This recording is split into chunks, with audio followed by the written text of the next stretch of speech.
Hello guys, দিনটা ছিল 15ই August. আমরা বিকালবেলা 5 জনে মিলে বেরিয়ে পড়েছি ঘুরতে। তো কোথায় ঘুরতে হবে তাই হঠাৎ করে মাথায় প্ল্যানিং। তোমরা যেটা ভাবছো সেটা একদমই না। তো গেলে দেখতে হবে কি খাবো আমরা। তো ফাইনালি একটা দোকানের সামনে আমরা চলে এলাম। তো চলে এলে সেখান থেকে চপ আর মুড়ি, তো চপ আর মুড়ি নিয়ে ফাইনালি আমরা চলে এলাম একটা ফাঁকা জায়গার উদ্দেশ্যে। তো আমাদের বাড়ির পাশে এখানে একটা ঝিল পাচ্ছিল, বড় একটা ঝিল টাইপের। তো সেখানে আমরা বসলাম। দেখতে গাইস, তোমরা দেখতে পাচ্ছ সামনেটা কতটা অন্ধকার।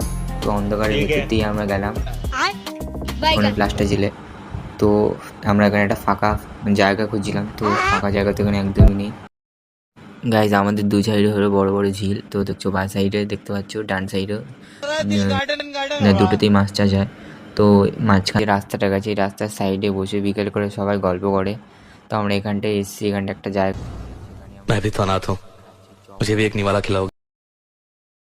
তো সাইডের চপ আর মুড়ি খাওয়ার পাশে এত সুন্দর একটা ওয়েদার দেখতে পাচ্ছ, দুধারে ঝিল, মাঝখানে আমরা বসে আছি। ফিল্ডে আলাদাই তোমরা বুঝতে পারছো। এখানে এখন হয়তো সব বন্ধুরা আছে এখানে। এই দিনটা হলো একটা সময় গিয়ে সবাই মিস করবে।